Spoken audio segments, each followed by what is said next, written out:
good day. We continue our lecture on design of shafts, and this is lecture number 35.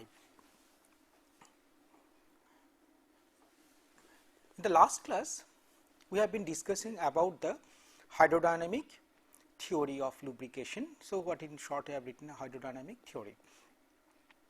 And just a recapitulation that this particular hydrodynamic theory, the historical background is that from the experimental investigations of Petrov and Tower and looking at their interesting results, what happened that Reynolds suggested a general equation for the hydrodynamic theory, and this equation is given here. As you can see, this equation is nothing but purely a flow equation under the pressure gradient, and that is for the left hand side, and the corresponding right hand side is some sort of device or some sort of pressure generation mechanisms that we will talk about. In this particular equation, what has been assumed is that the lubricant is incompressible, and the wedge shaped what we have been talking about earlier has been assumed to be a somewhat a straight profile. Okay, this is the wedge if we consider, and this is the converging passage through which the lubricant is flowing. Now, here essentially the variation of pressure is in the, if we consider, I think it's the first thing is that we give the coordinate axis. This is the x, y, and this comes out to be z. So, bearing is very long in this z direction, and in this case the pressure variation is only in the x and z direction. It essentially remains same in this particular y direction. And once again, as already I have told, that the lubricant has been assumed in this equation to be an incompressible one. And with these assumptions, the very well known Reynolds equation stands like this, which is basically, as I told you, is a flow equation. Now, let us have a look of this particular right hand term in details. Okay. So, what we look at the right hand term, if we see, then what is happening, that if there is two moving surfaces, say this is 1 and this is 2, and for which at point 1 and point 2 your velocities are u1, u2, u1, v1 and w1 respectively, which is in this direction, and in the point 2 also we are having the velocities as v1, u2, v2 and w2 respectively. So, in this case, general form of the equation is as given over here. This is the term in with respect to the delta x, this is with respect to the y, and these are other two terms that is coming into picture. Now, if we consider this expression and take the partial derivative only for this particular part, say just we are taking up this part and give the partial derivative of this one, then we will be getting an expression of this sort of, and this plus dot dot means all other terms are present over here. Now, in this case we are replacing this u1 plus u2, okay, as a capital U. Now, you see this particular term is called, as it is been given, a physical wedge. What is that? That particular wedge action, that means how the wedge, this h is the film thickness, and that is how it is changing with respect to x, and that has got a name which is called a physical wedge. So, this is one of the pressure generation mechanism, This is also called a stretch. This particular term is called stretch, where the how the flow velocity, I mean the velocity is changing with respect to x, and this is another term in this expression which gives you how the variation of lubricant density is taking in the directions of x. Well, as I told you that it is an generalized equation where all these variations of density variations etc. are also taken care of. Now, this is also another very important term, that with respect to time how the film thickness is changing, and that is actually called a term called squeeze film. And the last one, how the compression is taking place with respect to time, and that is simply it is termed as a compression. Now, in the present case of the Reynolds equation, you do not find all these terms in the right hand side. As a matter of fact, just have a look. We will be only considering this particular term which is called the physical wage. Well, so we consider this term physical wage. Okay, this is the term we are considering in the present case of journal bearing, whereas the other terms are also applicable in some other applications. Well, so we understand that this is an idea which gives us the physical concept of how the pressure generation mechanism works for a flow problems, when for a basically for a flow through an converging passage, and that gives us the total idea of the Reynolds equation, and that is what we once again look at to this one. Okay. So, this is the equation. Now, we come down to this basic equation. So, as I was telling you, this is one of the very basis for design of a journal bearing. Now, we come down to the idea of the journal bearing design. The steps in journal the journal bearing designs are like that. What you have to find out basically is the bearing pressure. If you know the bearing pressure, you know the what is the load capacity. That means how much load this particular bearing can carry. So, for finding out that, one has to find out what? One has to look for the operating conditions, okay, temperature, speed, etc. Then the geometrical parameters and the lubricant. These are the basic three things what we will be finding out in the journal bearing design, and once we can finalize this particular parameters, then we get a bearing pressure. Okay. So, once we find out this bearing pressure, then we know what will be the load carrying capacity. Now, after all these design parameters being selected, one very important situation comes that you have to check for the proper design zone. Okay. This word what has been used over here really requires some little bit of explanation, and let us come down to the idea that what we mean by this design zone. Now, this is the one of the plot you can see of the coefficient of friction versus bearing characteristic number. So, what is this bearing characteristics number? This is a non-dimensional parameter which comes out to be in the form viscosity, speed of the bearing and the pressure. Okay. So, this pressure is, as a matter of fact, the projected pressure. Means what is that one? I think I should have explained you. This is the thing. Now, if this is a bearing and it is acted upon by some load capital P, if we consider, then this is the diameter of the bearing.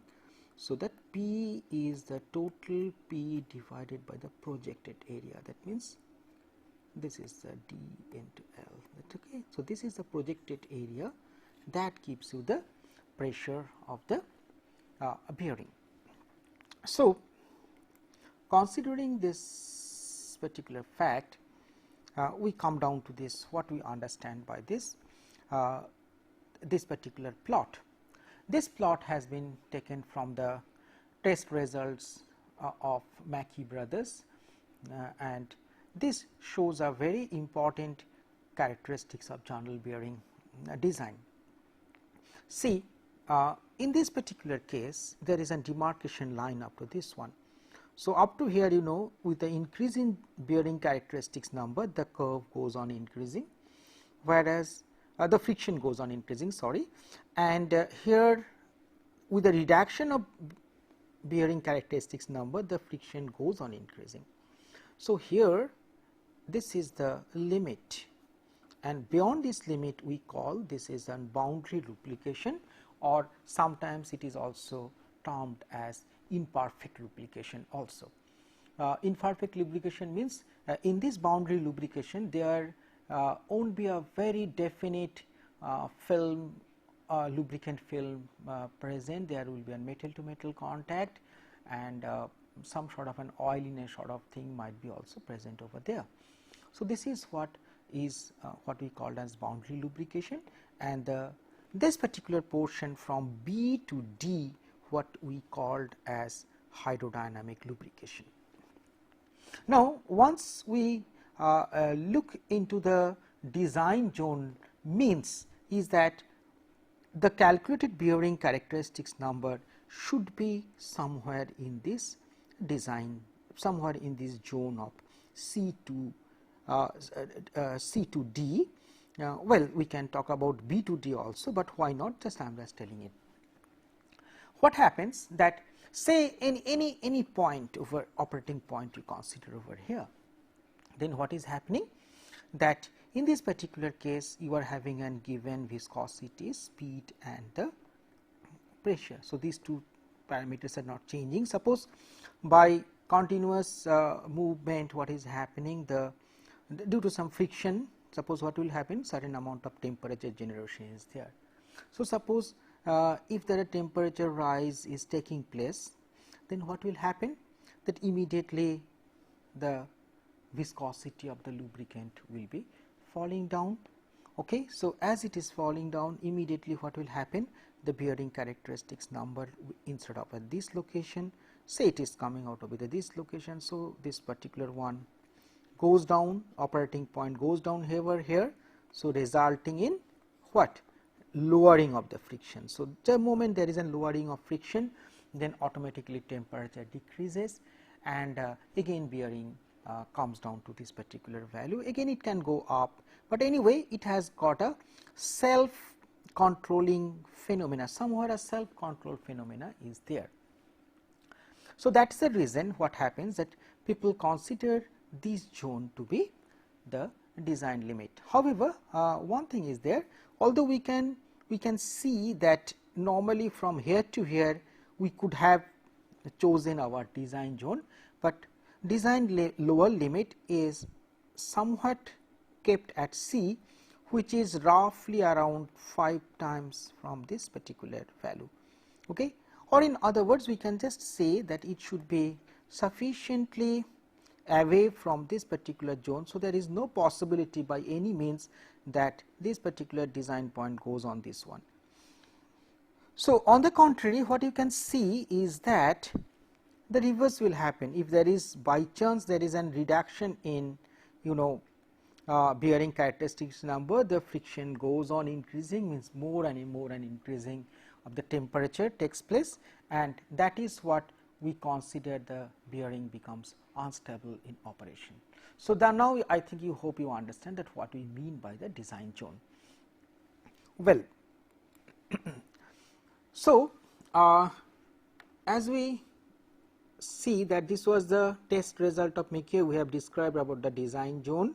So, this design zone is clear to you. Now, we come down to the two methods very popularly used for bearing design. The first method developed by M.D. Hersey and the second method developed by A. Raimondi and J. Boyd. But this particular method, what we call as the first method, is relatively old. More people do by the second method. Anyway, we will discuss over here the two methods as has been told here. The first method, what is this one? This particular method, here say what is has done, that he applied dimensional analysis to an infinitely long bearing. And this particular analysis, as it is given over here, incorporates a side flow correction, because you understand may be long, but due to the pressure the oil might be leaking out from the sides, and that is what is called the side flow correction factor obtained from the experiment of Mackey and Mackey. This is what we are mentioning earlier as Mackey brothers. So, S.A. Mackey and T.O. Mackey, they are responsible for all those experiments of friction what we have just seen. Now, here a coefficient of friction F is defined in terms of this parameters. This we have seen the bearing characteristics number, then D by C is the diameter of the journal, and K is the, and this is the difference Bush and journal difference. I think it is difference in something like that, as difference in Bush and journal diameter, and K is some factor. So, what you understand, that pressure on the bearing, projected area P by L D, that I have already explained, length of the bearing, diameter of journal, speed of the journal, absolute velocity. So, all these terms are known to you. Only this K is a side flow factor, what is 0.002 for L by D, ratios ranging from 0.75 to 2.8.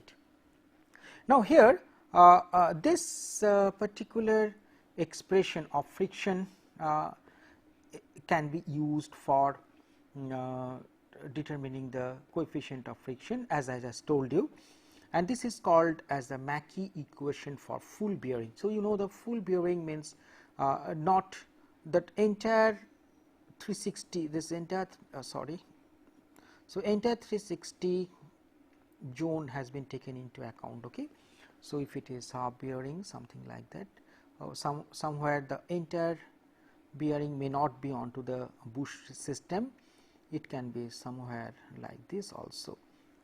Okay. So, this is other things what is called an half bearing, etc.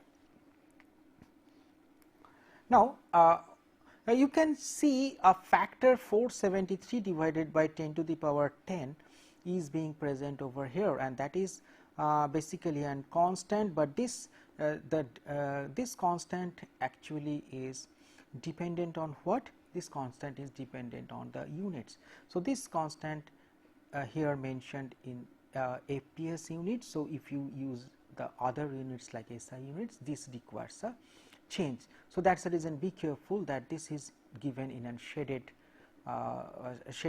zone. Okay. That means, this constant has to be verified depending upon the units of you are choosing. So, now what happens, that the steps for the first method, known design parameters are bearing load, journal diameter, journal speed.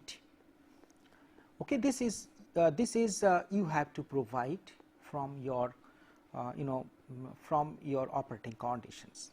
Then how you design the bearing? So, you have to know the L by D ratio, bearing pressure C by D, also that bearing load has to be calculated, and corresponding bearing pressure also is required to carry this load, and the dimensions also, C by D ratio, proper lubricant, and an operating temperature.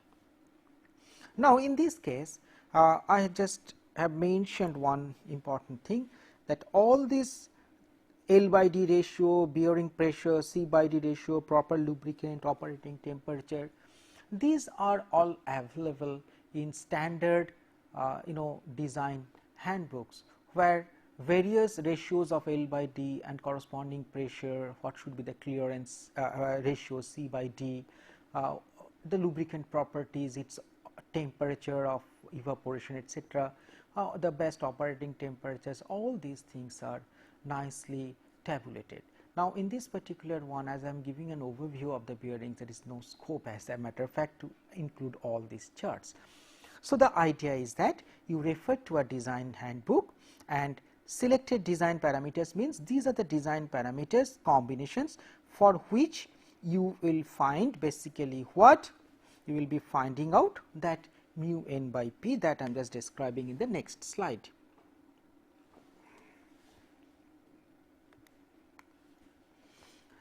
Now, the value of mu n p should be within the design zone, no explanation required, it is already we have seen.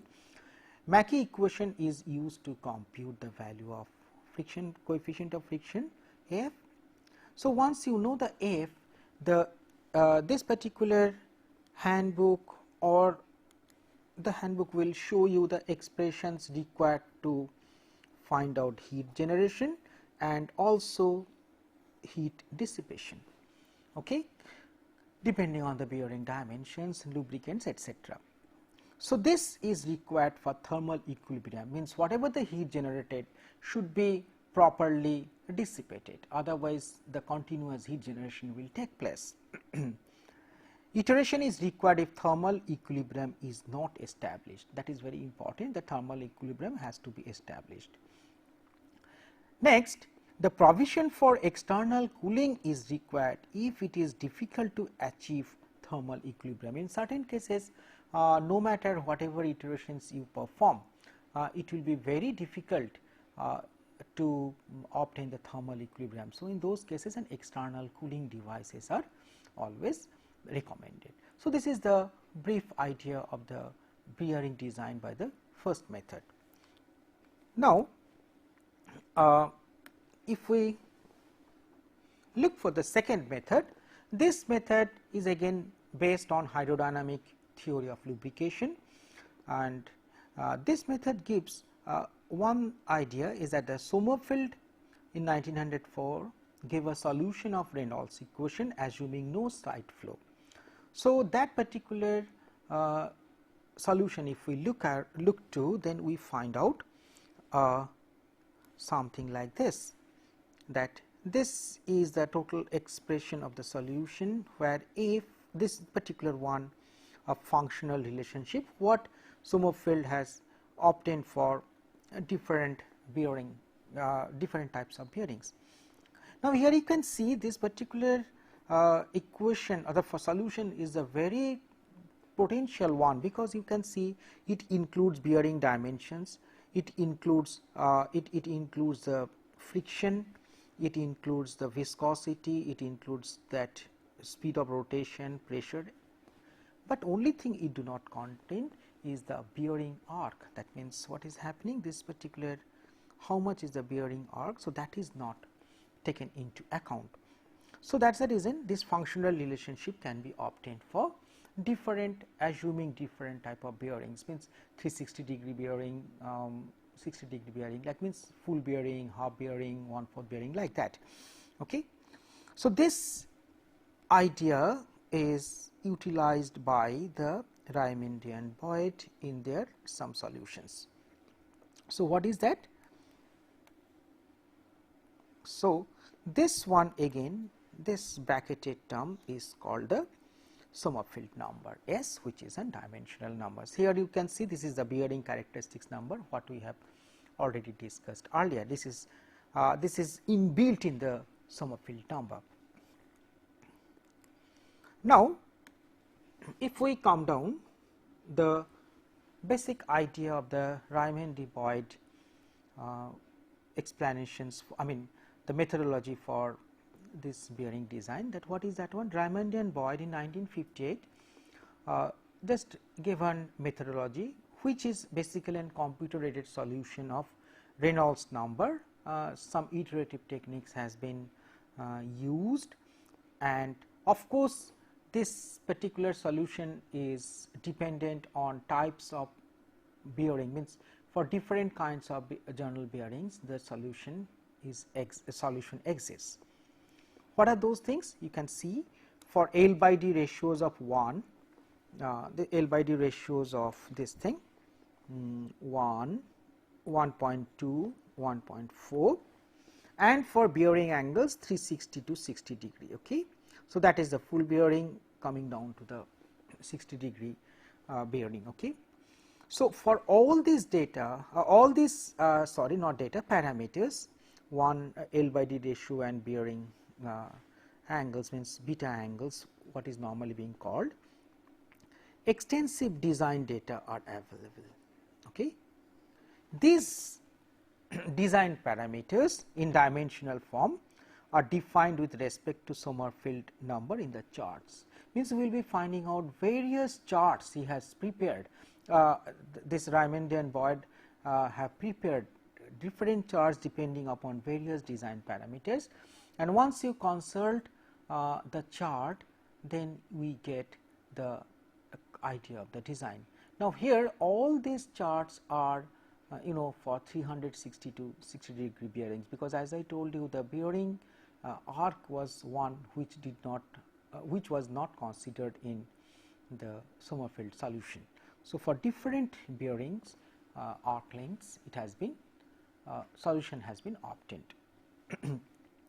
You can have this reference for this particular work, a solution for the finite journal bearing and its application to analysis and design, part 1, 2 and 3, and this was in turn transactions of ASLE and so on and so forth. So, what are these particular design parameters what we are interested for? So, these design parameters are as shown here.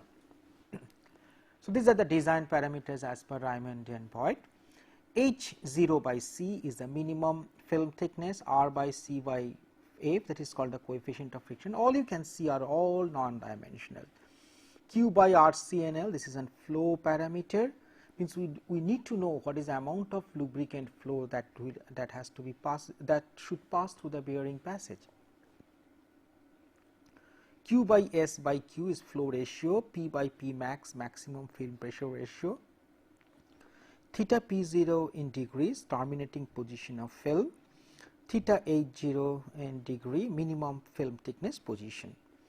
As a matter of fact, all these design parameters are based on to this particular figure. You can see this is a journal bearing, this is the eccentricity, and by now you understand that when a journal bearing is operating, it cannot operate in a concentric manner, it has to be an eccentric, otherwise no wedge will be formed, thereby no load bearing capacity will be developed. Okay. So, this is the minimum film thickness H0, its location, this is the P max you measure from the theta. By the way, just have a note that this particular pressure is only for the positive part of the bearing, all right, where you are having this converging zone. The negative part has not been shown in the picture because that is not of our use. So, this is the theta H0, the position of minimum film thickness is degrees, theta P0 is the terminating this particular position of the pressure, terminating pressure, and this theta P maximum is the maximum position where the maximum pressure is generated. So, you can see there is an 1-to-1 corresponding between this particular one and this is this theta P0, I told terminating position of film. Okay, that is the terminating position of the film, theta P0. So, that you can see there is an 1-to-1 correspondence between this particular figure and the parameters. So, utilizing those parameters, one can have all those design ideas, all right. So, this gives you some ideas of the burning design of the journal bearing. Next, let us concentrate our idea onto the rolling contact bearing, and this are of the two kinds. One is called the ball bearing, another is called the roller bearing. So, out of these two kinds of bearings, both are in use, and it has and where it will be used are being very well defined in the design handbooks, and we will have a brief review of this particular types of bearings that are normally being used. So, let us see a typical figure of a bearing. This is called single row deep groove ball bearing. So, we can see this is the bearing. This is called, although everything has not been specified over here, this outer ring, and this is the outside diameter as has been shown over here, outside diameter, extreme ends. This is the inside diameter, and these are the balls. We can see the steel balls are there, and this is called a retainer which keeps the steel balls in position. This is called retainer, and this are the this groove type of situations are the inner ring of the ball race. Similarly, you will be having an outer race of the ball race, this ball race. So, normally what happens in the bearing, the design is being made that outer ring, this outer ring having an outside diameter, this is actually placed inside a bearing, what you call the bearing holder or the bearing block, and this is the inner diameter onto which the rotating shaft is assembled. Okay. So, that means for this one you require to make some sort of seat on the shaft. So, these are the seat. Okay. So, this is here the bearing will come and fit over here. So, that when the shaft rotates, the inner race rotates and outer race is always within the bearing housing.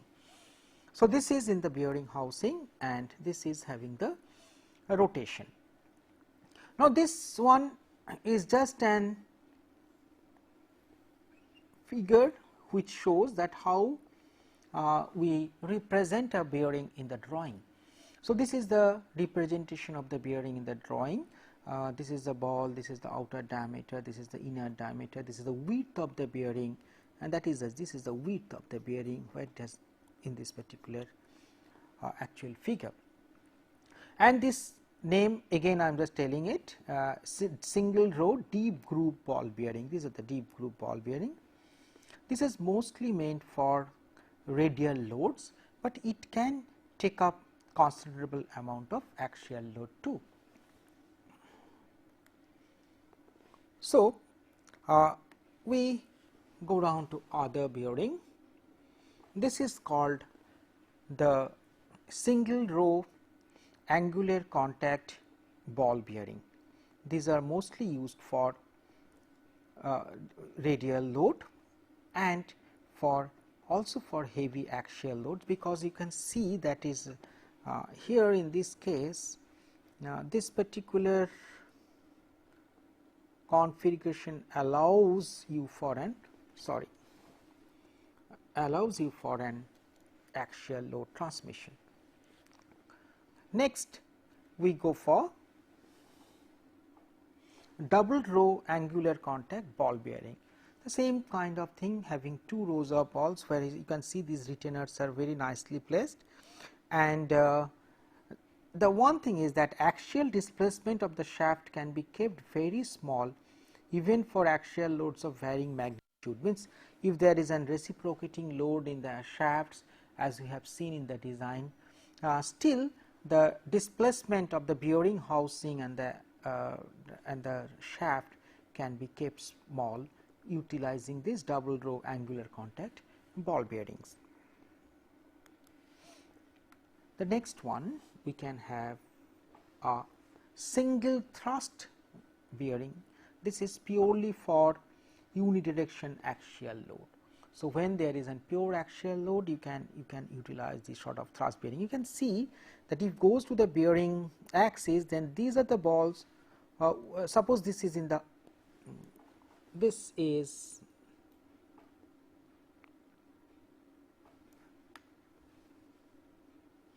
suppose this is actually what is happening, that this particular one, if is in the housing and the load is falling onto it. So, these are the tip positions over which this particular bearing can rotate. So, these are used for single thrust ball bearing for unidirection axial load only. Now, you come down to this is the taper roller bearing. This is also another kind of bearing. This is roller bearing having a taper type. You can see this configuration of this one as shown over here and shown over here. So, these are the things what is being represented over here. And this is also as usual the drawing representation of this particular bearing. And you know this typical feature of the taper roller bearing is that for simultaneous heavy radial load and heavy axial load. So, these are one kind of bearing which are used for the purpose just mentioned. Anyway, I think at the very beginning we started with the ball bearings, and this is a kind of the idea which are having the roller bearing. So, that is the roller, this is a length in this way, but anyway in this particular case it is in the tapered manner. Then we are having the spherical roller bearing, and this particular bearing has got a self aligning property. This is for the heavy radial load as is being mentioned. Considerable axial load in either direction can be also applied onto these bearings. The next one is a cylindrical roller bearing. So, either earlier we have seen the rollers were tapered in nature, and these rollers are basically cylindrical in nature. So, these are used for heavy radial load, for high speed use, and within certain limit relative axial displacement of shaft and bearing house is also permitted in this particular type of roller bearings. So, you can see the roller bearings are normally used for heavier load, because ball bearing has a point contact, and in the roller bearings we are having a line contact. So, thereby the contact area means contact location is increased, and thereby it has a capacity of more load. Now, some of the important definitions of rolling contact bearing selection. Okay. So, these are certain important definitions what we understand. However, the word rolling contact bearing selection, also rolling and this particular idea of the rating life and other things also comes into picture. Well, before starting of this one, so now what I just would like to say that just now we have seen the types of bearings. What are those? The ball bearings and roller bearings, and these roller bearings are having higher load capacity compared to what we are having in the ball bearing, and various kinds of bearings have already been showed to you.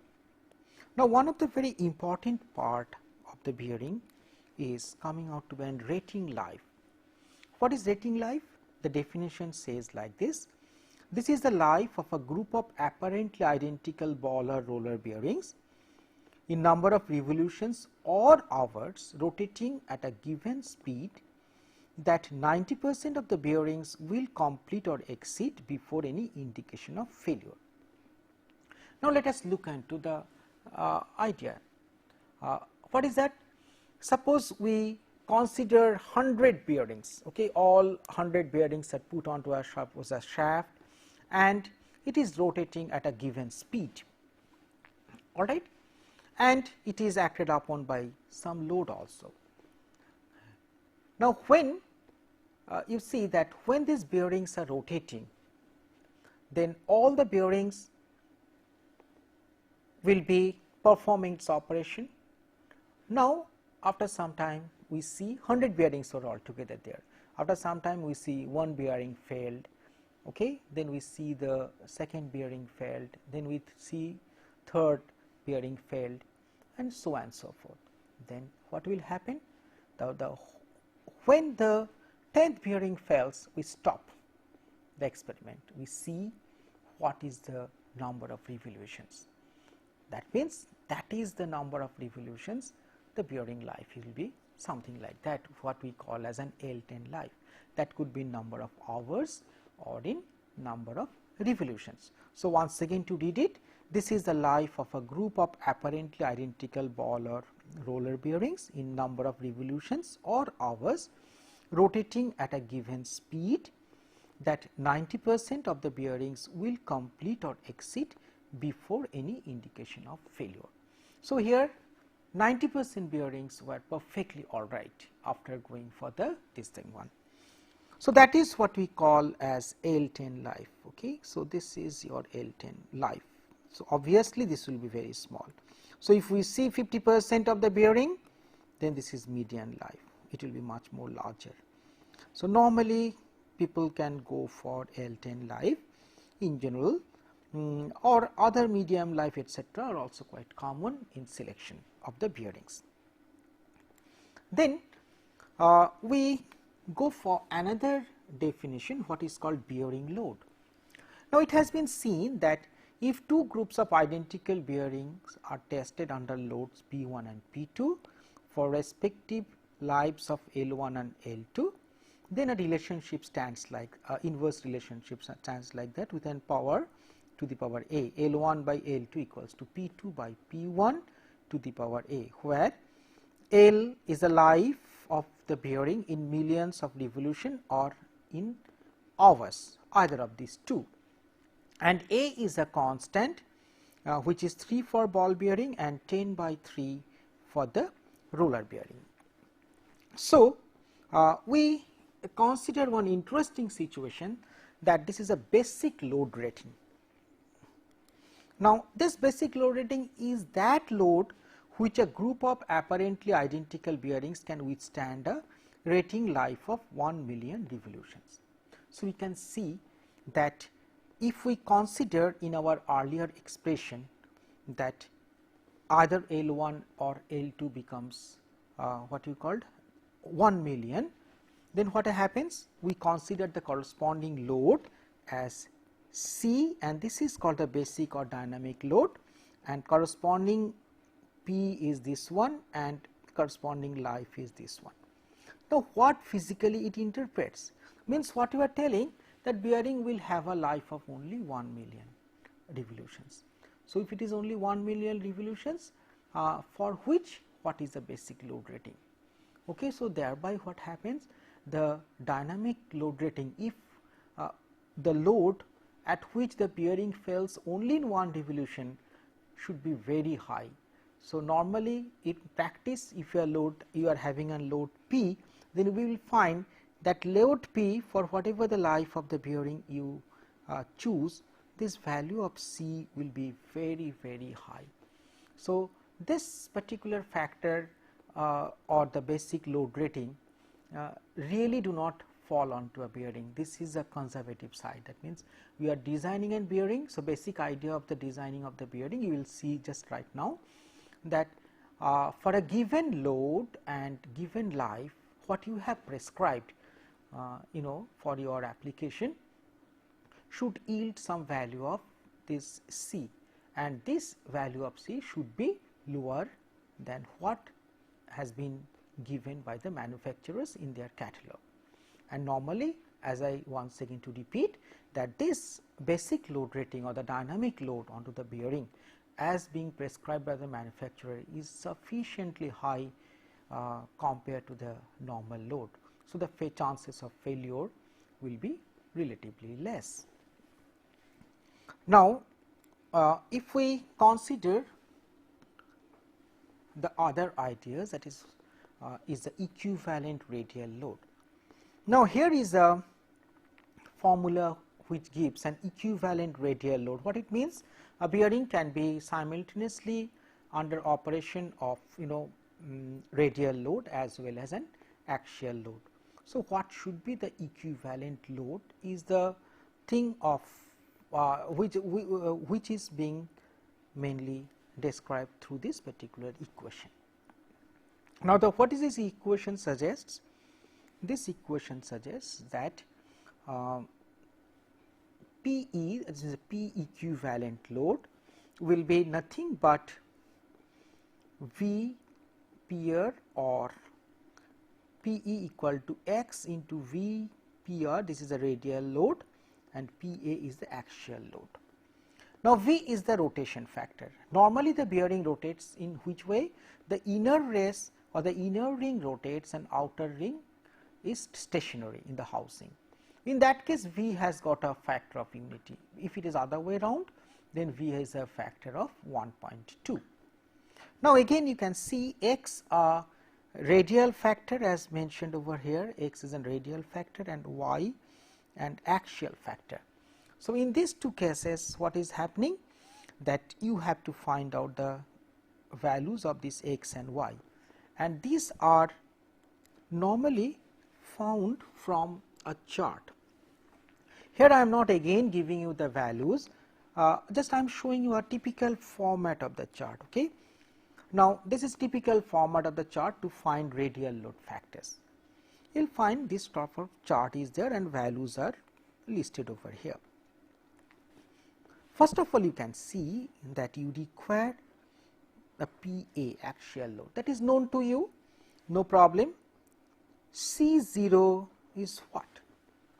Actually, what happens, a C0 is a factor which one has to find out from the bearing catalog. How? Once you find out the basic load rating, corresponding to the basic load rating, you will find another factor called C0 is being prescribed over there. Now, looking at that particular factor, what you can consider the value of C0. So, this will give you a PA by P0, corresponding to that you will be getting an value of E, some arbitrary constant E. If this E is greater than this particular factor of axial load by radial load, you choose the X and Y value from these two columns, otherwise you choose the value of X and Y if this E is less than this value of PA by R. So, this type of charts are available in the design book or the manufacturer's catalog, from where one can find out the radial and axial load factors. So, what is this idea? Then let us come down to the selection procedure.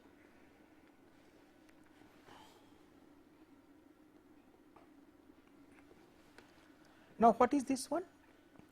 Depending upon the shaft diameter and magnitude of radial and axial load, a suitable bearing is to be chosen from manufacturer's catalog. I think you this way you do not have any problem of this statement. First of all, of course, you have to find out the shaft diameter. How the shaft diameter is found out? Depending upon your machine element design, what we have discussed so far. So, shaft diameter cannot be altered, that has to be there for carrying a certain amount of load. Now, you know what is the amount of radial load and axial load that is acting onto the bearing. So, from that, knowing the shaft diameter, you can find out from the manufacturer's catalog that what should be the diameter of the bearing. Now, you know, in this case I would like to suggest you one thing, that you know the radial component and the axial component. So, automatically you can find out that what type of bearings you are going to use. Either it will be ball bearing or a roller bearing or something like that. But here one thing is to be mentioned, that the expression for equivalent load, what has been described here, is for normally for the bearings having more of the radial loads. little changes comes in equivalent load calculations for the tapered bearing, but the ideas are more or less the same. So, what is happening that you choose a typical bearing, say single group ball bearing, single row deep groove ball bearing you have chosen, and then that in that particular catalog you find out that what should be the bore size of the bearing, so that it fits onto the shaft diameter. Well, then you have selected that bearing, then for that particular bore diameter you will be getting all the dimensions of the bearing and also two factors. One is the C0 factor, that is, and another one is the C factor. Now, once you get the C0 factor, then immediately you go back to that expression from the chart to find out xy, and then in the subsequently you can compute that load PE. So, once you find out this equivalent load, then you can compute the value of dynamic load rating for the given bearing life, because you know C equals to P into L to the power 1 by A. So, from this expression you can find out what is the value of C. Check the value of C with the manufacturer's catalog.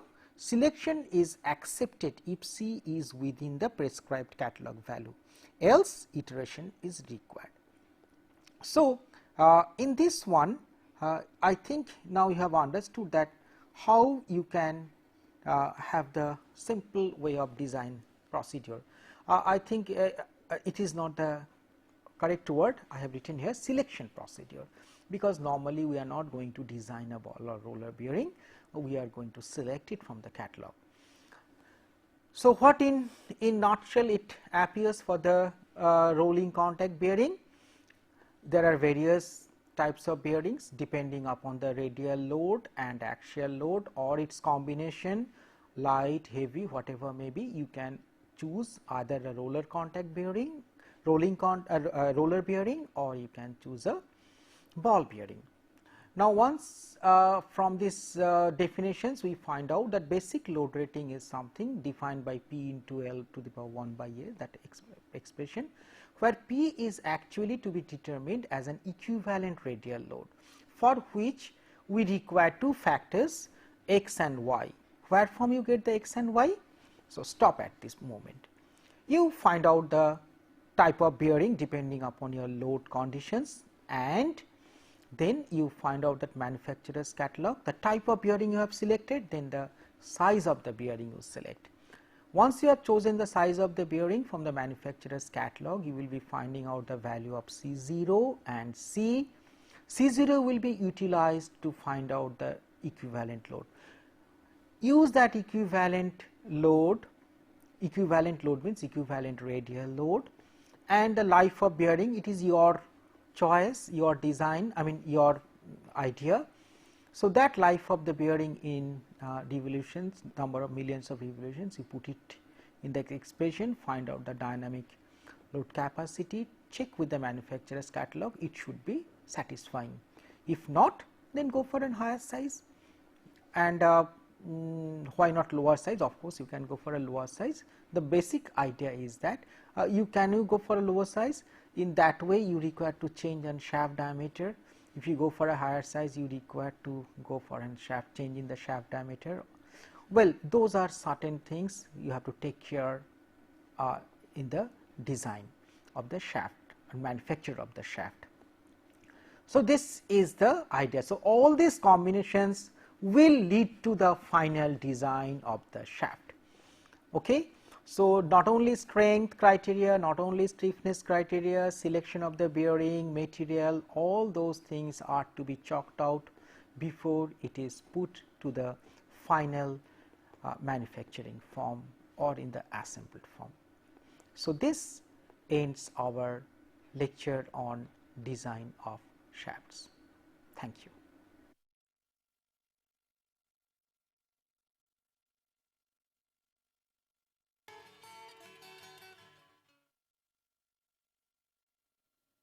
Dear student, let us begin the lectures on machine design part 1. This is lecture number 36, and the topic is design of cylinders and pressure vessels. Now, this is the first part of the lectures on the same topic. Now, cylinders and pressure vessels, they are one of the very important components of modern day machines. There are number of equipments used in machines which are made in the shape of cylinders, and they contain liquid or gas with high pressure. So, it is very important to design them properly, because as I said, they contain pressurized liquid. Sometimes they may be chemicals which are toxic in nature. So, a failure of such component leads to disaster, that may be the loss of life, property, and many other things. So, the design of cylinders and pressure vessels is very important. Now, we are going to begin the discussion. Now, first, the classification of cylinders. Now, cylinders, cylinders, they are very well known. That is, this is the cross section of a cylinder.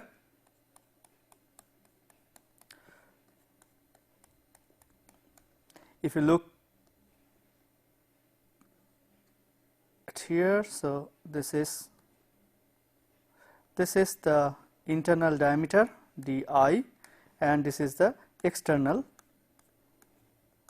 do, and this distance is the thickness T. Definitely T will be equal to do minus di divided by 2.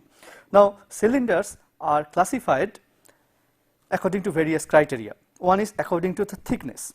Now, if this T, that is the thickness of the cylinder, is much small compared to that of di, that is T is very much small compared to di, then we call this to be thin cylinders. Now, how much small? Then the practice is T by di must be less than 0.1. So, the thickness of the cylinder, if it is lesser than 10% of the internal diameter, then we call this to be thin cylinder.